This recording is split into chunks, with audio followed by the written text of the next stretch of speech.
that's one of the changes we have to make. We have to literally dismantle that whole system. And how do we do it? I don't know how we do it without a revolution.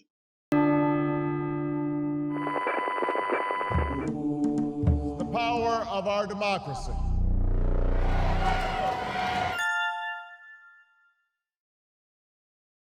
This guy back here, Frank Zappa, he said back in the Reagan days that America is making a slow creep to become a theocratic nation.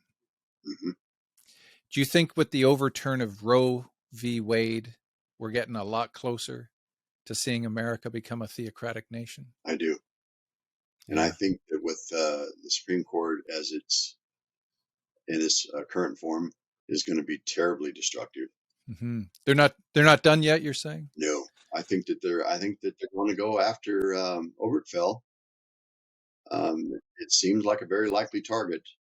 And you've got these people who were dishonest when they were under the spotlight in the Senate hearing about their intentions. There's no reason to think that they won't overturn that given the opportunity. And, some people have suggested even interracial marriage. I think it's the Loving case. Yeah, that'd be a little ironic. Yeah. And I mean, that kind of been off my radar because that seemed settled long before my age of consciousness or awareness. But yeah, I mean, it seems like at this point, Trump and that Senate, when he was in office, has done incredibly irreparable damage, and we're at the front end of that as far as the consequences of that. Okay. And I'm concerned because I don't see. When Obama got in, I thought, okay, America's finally figuring it out. The liberal voices, which are the majority, are finally making inroads. Never in a million years imagined this scenario, 10 short years later. And I don't see a way out at this point because everything seems to point to the conservatives going to, regain power again. I know. Well, this is the great experiment, right? That is the United States. And I'm doing my thing with critical thinking. You do your thing with your talks and your experiences. Yeah. How polite should we be, or do we play their game? Like, should we be looking into the camera saying, the reason why this is happening is because of evangelical Christians? I mean, do we just say it? Do we just say, that's who voted Trump in? Trump said, you vote me in, I'll put some justices on the Supreme Court. They will overturn Roe v. Wade. You've been wanting this for 50 years. Vote for me. And he did. He got the large base of the evangelical right Christians, right? These are the Jerry Falwell leftovers, right? Falwell was fighting for this thing for years. Up until the week he died, he was bragging about how the inroads that they had made against Roe v. Wade. So if the great experiment that is the United States began on Enlightenment principles valuing reason and science and cosmopolitanism, seeing everybody as equal, irrespective of any differences whatsoever. And also of progress, and progress being that Luther's 95 Theses, separation of church and state, right? Breaking away from Rome, all of those advancements, all of those great cultural achievements. And now these guys are putting us back to medieval time. We're going back instead of forwards here, right? And how did we get there? That's the part I don't understand. It's like, obviously there's a lot more pieces to this than I understand, than any of us can understand, but it's like we have tapped into the lesser part of our humanity. And I don't know how we turn away from that. It looks hopeless to me at this point.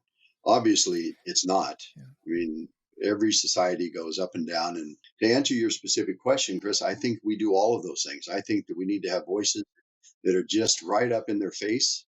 And we need to have reasoned discussion, present evidence, because I'm always big on evidence of the error of their thinking, and challenge it.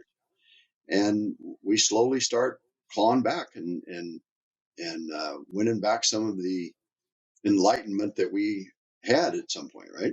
Right. And this echoes Abraham Lincoln's statement, and Steven Pinker would very creatively take his thoughts.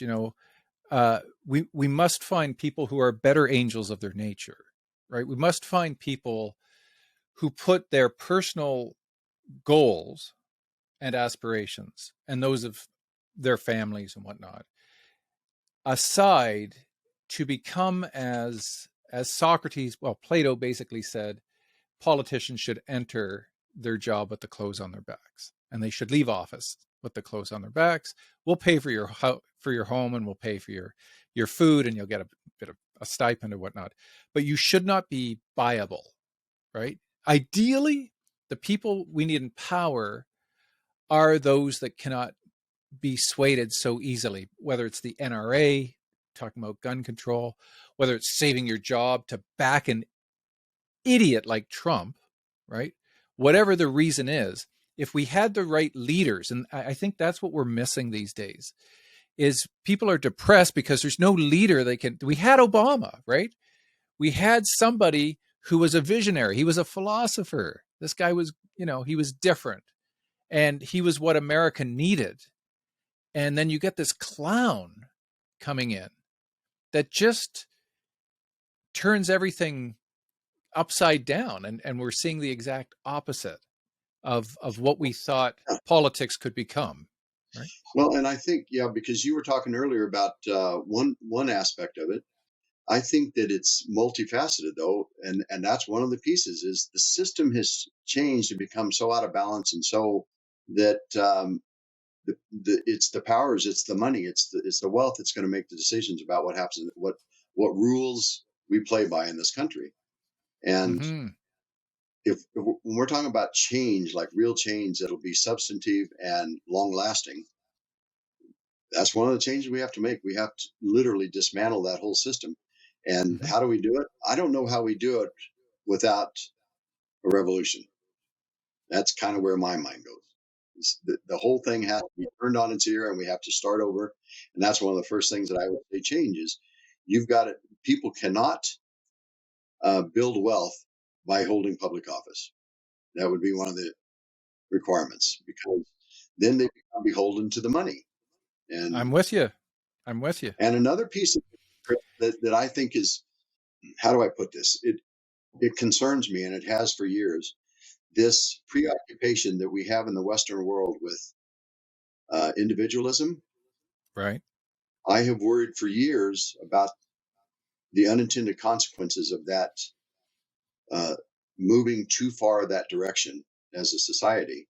And I think that's another piece of this, that we're so focused on ourselves. When you talk about the better angel of our nature, why would we do that? There's nothing in it for me. So why would I put myself out there and risk everything to help another group or another person? That isn't consistent with this idea of individual rights and individualism, right? So I think that's another piece of it. And that's more predominant in America than, say, Canada. Would you say? I think it is still in America. Canada's moving that direction, though, because we're part of the Western world. We still embrace and engage with that idea that you can't tell me what to do. My individual rights over the collective good is kind of the broad description of that thinking, right?